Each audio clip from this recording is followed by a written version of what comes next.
दोस्तों, स्वागत है आप सभी का अपने YouTube चैनल पर। तो आज हम बात करने वाले हरियाणा की राजनीति की। जी हाँ, हरियाणा में इस वक्त काफी ज्यादा उथल-पुथल मचा हुआ है कांग्रेस पार्टी में। और कांग्रेस के वरिष्ठ नेता किरण चौधरी बीजेपी में शामिल हो चुकी है अपनी बेटी श्रुति चौधरी के साथ।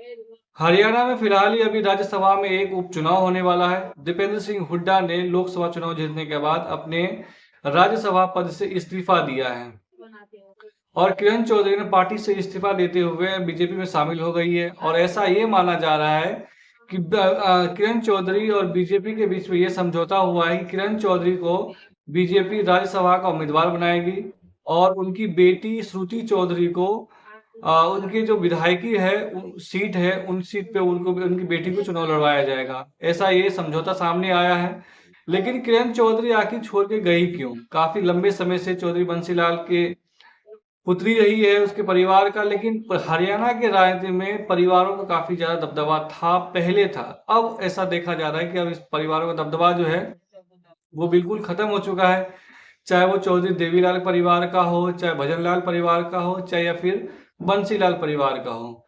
तो किरण चौधरी जो है वो बंसीलाल परिवार से ताल्लुक रखती थी और कांग्रेस की वरिष्ठ नेता हुआ करती थी। लेकिन आपको याद होगा पिछले साल जब राज्यसभा का चुनाव हुआ था तो अजय माकन को कांग्रेस पार्टी ने यहां से उम्मीदवार बनाया था। लेकिन अजय माकन चुनाव हार गए थे। लेकिन कांग्रेस के पार्टी के पास नंबर होने के बावजूद जो है अजय माकन यहां से चुनाव हार गए थे। वजह ये था कि जो कांग्रेस के उस टाइम के जो विधायक थे आदमपुर से कुलदीप बिश्नोई, उन्होंने बीजेपी के पक्ष में वोट किया। और दूसरा, किरण चौधरी ने अपने वोट अपना जो बैलेट पेपर है उस पे कोई मार्क लगा दिया था, जिसके वजह से किरण चौधरी का वोट जो है वो निरस्त कर दिया गया था। तो इस हिसाब से जो है बीजेपी के जो कैंडिडेट है वो चुनाव वहां से जीत गए थे। तभी से कांग्रेस पार्टी किरण चौधरी के ऊपर काफी तरीके से उसका जो इस मामले में भूमिका थी किरण चौधरी का अजय माकन को हराने में, वो काफी संदिग्ध था। आज नहीं तो कल, कल नहीं तो परसों किरण चौधरी पे कार्रवाई होने ही वाली थी। उसके बाद अब आ जाइए लोकसभा चुनाव में। लोकसभा चुनाव में 2014 में भी किरण चौधरी की बेटी श्रुति चौधरी को कांग्रेस ने उम्मीदवार बनाया था और काफी बड़ी मार्जिन से चुनाव हारी थी। उसके बाद 2019 में फिर से कांग्रेस पार्टी ने श्रुति चौधरी को ही उम्मीदवार बनाया था और वो फिर बड़ी मार्जिन से चुनाव हार गई थी। लेकिन 2024 में फिर से किरण चौधरी ये चाहती थी कि अपनी बेटी को महेंद्रगढ़ भिवानी से फिर से टिकट दिया जाए, उनको वहां चुनाव लड़वाना चाहती थी। लेकिन कांग्रेस पार्टी ने कहा कि इस बार हम सर्वे के आधार पर ही टिकट देंगे।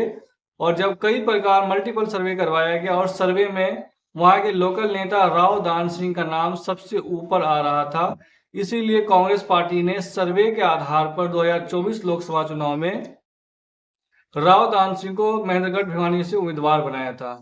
लेकिन राव दान सिंह तो वहां चुनाव हार गए। हारे इस वजह से चूंकि किरण चौधरी ने अंदर ही अंदर भीतर घात किया, यानी वो खुद के विधानसभा सीट से राव दान सिंह को लीड नहीं दिलवा पाए। और कई ऐसी जगह से शिकायत आया हाईकमान, कांग्रेस हाईकमान के पास कि किरण चौधरी जो है वो भीतर ही भीतरघात कर रही है, कांग्रेस की पार्टी के खिलाफ काम कर रही है, राव दान सिंह को किसी भी हालात में वो हराना चाहती है। और उन्होंने वैसा किया भी। और कांग्रेस हाईकमान के पास इस तरह का पूरा फीडबैक पहुंच चुका था। आज नहीं तो कल नहीं तो परसों जो है उनके ऊपर नोटिस जारी किया, सो कोई नोटिस जारी किया जाता और फिर उन्हें पार्टी से बाहर भी किया जा सकता था। तो किरण चौधरी ने उसे भापते हुए पहले ही उन्होंने पार्टी की मेंबरशिप से इस्तीफा दे दिया और बीजेपी में चले गए। अब बीजेपी में पहले ही कुलदीप बिश्नोई जा चुके हैं। अब उनका हाल जानते ही, पहले वो विधानसभा का सीट उनको नहीं दिया गया, उनके बेटे भव्य बिश्नोई को वहां से उम्मीदवार बनाया गया। हालांकि वो चुनाव जीत गए जरूर आदमपुर से। उसके बाद कुलदीप बिश्नोई चाह रहे थे कि उन्हें लोकसभा का टिकट दिया जाए, लेकिन बीजेपी ने टिकट नहीं दिया, राज्यसभा भी नहीं भेजा।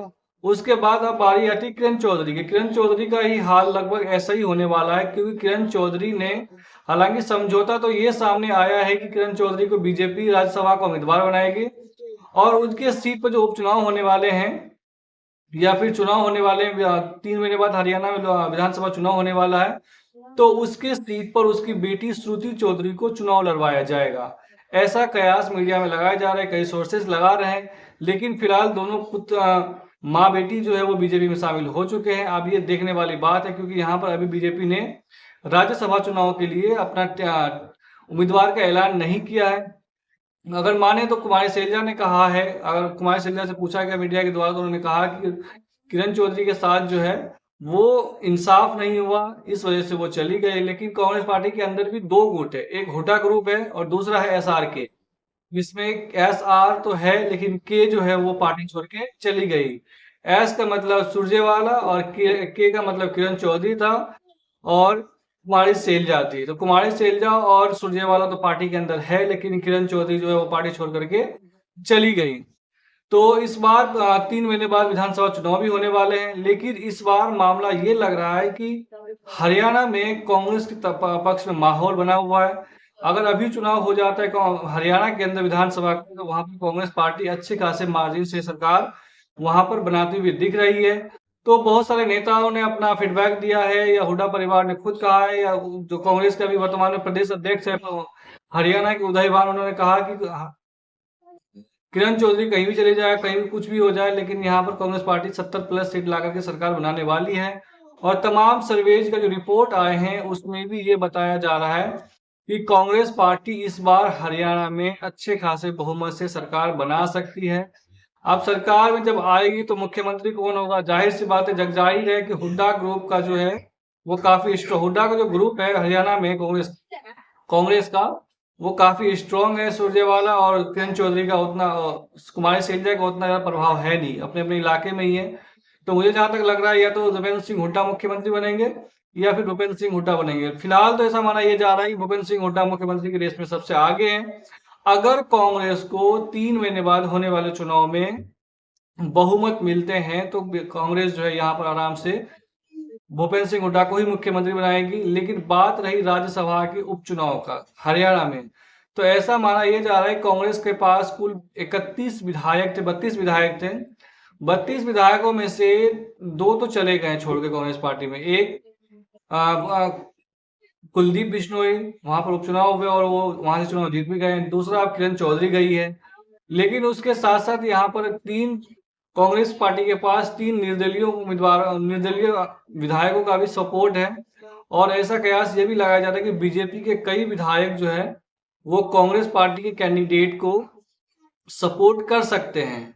और इस पर बयान भी दिया था चौधरी वीरेंद्र सिंह ने भी कहा था कि अगर कांग्रेस पार्टी या विपक्ष पूरा मिल करके एक कैंडिडेट देता है, साथ एक संयुक्त रूप से कैंडिडेट देता है, तो यहाँ से चुनाव आराम से जीत सकते हैं।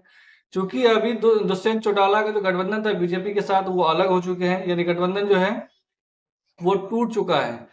तो ऐसा माना यह जा रहा है कि इस बार हरियाणा के अंदर जो राज्यसभा का उपचुनाव होने वाला है वो काफी दिलचस्प होने वाला है। काफी लोगों का उसमें उम्मीदें हैं कि इस बार कौन जीत दर्ज कर सकता है, हुड्डा ग्रुप के कोई मेंबर या फिर बीजेपी का की तरफ जो गई है नई नवेली नेत्री कांग्रेस का किरण चौधरी, वो जीतती है। ये सभी नजर रहेगा। आपको क्या लगता है, किरण चौधरी पार्टी स्विच करके अच्छी की है या फिर उनके लिए फायदेमंद नहीं रहने वाला? क्योंकि बहुत सारे नेताओं का मानना है कि किरण चौधरी के जाने से कांग्रेस पार्टी को फायदा हुआ। एक फायदा तो ये हुआ कि कांग्रेस के अंदर जो ग्रुप बटे हुए थे वो ग्रुप समाप्त हो गए हैं, और दूसरा महेंद्रगढ़ भिवानी इलाके से एक नए नेताओं का उदय होगा, जो कांग्रेस पार्टी के लिए काफी अच्छी खबर होने वाली है। तो चैनल पे नए हैं तो प्लीज चैनल को लाइक, शेयर और सब्सक्राइब कर दें। धन्यवाद।